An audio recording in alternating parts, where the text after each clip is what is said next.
Today, what I'm going to do, I'm going to show you how to work on your leash walk with your dog. Some of the techniques and ideas that you're using, it's not the right thing to do. So first thing first, if I have to take my dog for a walk, I have to make sure that my dog is nice and calm. What that means is I can't get my dog excited. I can't say, for example, you want to go for a walk? You want to go for a walk? Huh? Let's go for a walk. Don't do that, first of all. Okay, don't get excited to go for a walk. Because when you excite the dog, you're already preparing yourself to fail for the walk. Don't get your dog excited either. So Annie, come. So what you're going to ask your dog to do before the walk is to pay attention to you, to listen to you, and that is basically asking the dog to sit. Annie, sit. Annie, stay.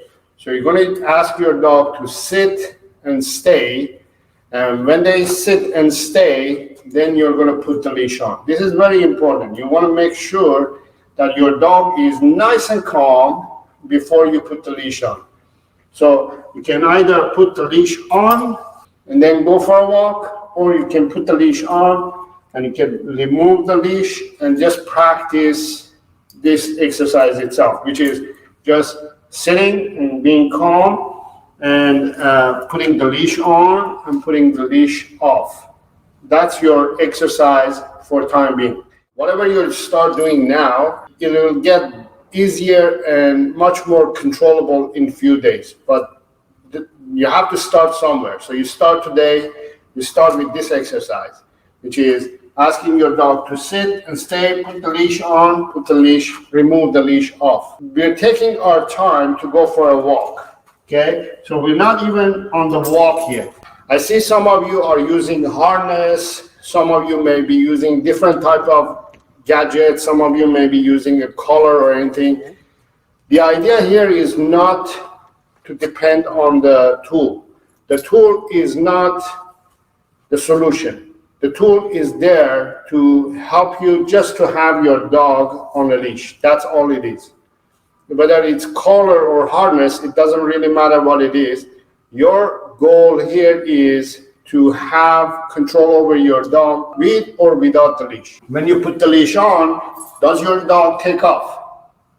Does it start moving? That's the goal of the exercise here. As I said, the first day is going to be the hardest because your dog is going to be all over the place. Second day is going to be a little bit better. Third day is going to be much easier.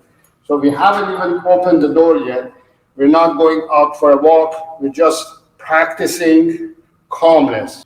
Now, if I open the door and we're going for a walk, my goal is to have my dog on a loose leash.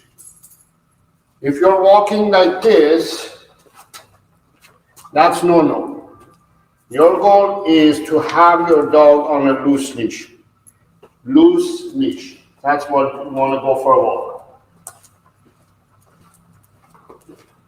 Right? And I know you're saying, well, you're not outside, your dog is trained, your dog listens to you. Well, first of all, that's what you can get if you work and train your dog. This is what you're going to get. Second of all, my dog is not perfect either.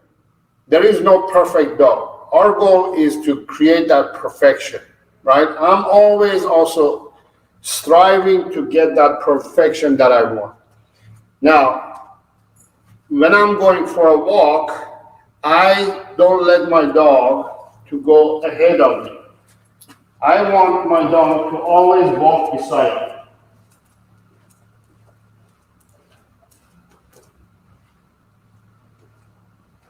That's what I want. I want my dog to walk beside me. If your dog is going ahead of you and is running forward and is going forward, don't go for the walk.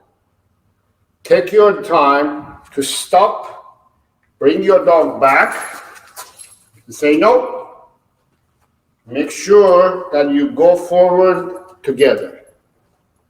That's very important. That is the most important part of the walk. Many dog owners, they say, oh, my dog on the walk is reacting and doing this and that. That is because you have gone for a walk without preparing your dog in the beginning. This is not something that you're, first of all, going to be doing for years to come. This is for now. You're practicing, right? You're practicing these techniques for now to create that mentality for your dog to understand that this is how we go for a walk. And as I said, today is the first day. Second day, it will be easier. Third day will be much easier, and on and on. But the first day, you're taking your time, and you go for a walk, and if you go too fast, you bring it back. And the way you do that is you get low. Most of you have beagles and short dogs. You get low, you pull the leash to the back, you control your dog, and loosen up the leash. Don't go for a walk until the leash is loose. If the leash is tight, don't go for a walk. If you do that, you already failed the walk. You're already preparing yourself to get negative results on the walk. Make sure that you're walking on a loose leash.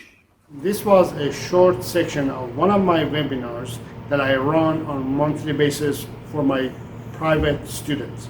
If this is something that you're interested in, to work with me and learn more from me using my unique dog training method, and also learn a lot more about dogs, and you want to work with me one-on-one, I'm going to give you an opportunity that we can talk to each other and see if we are a right match and we can work together or not. I'm going to leave a link in the description where is my calendar. We can set up a day and time that is ideal for you. If you want to learn more about how to improve your dog walk, I highly suggest you to watch this video, and I'll see you in that video. Stay.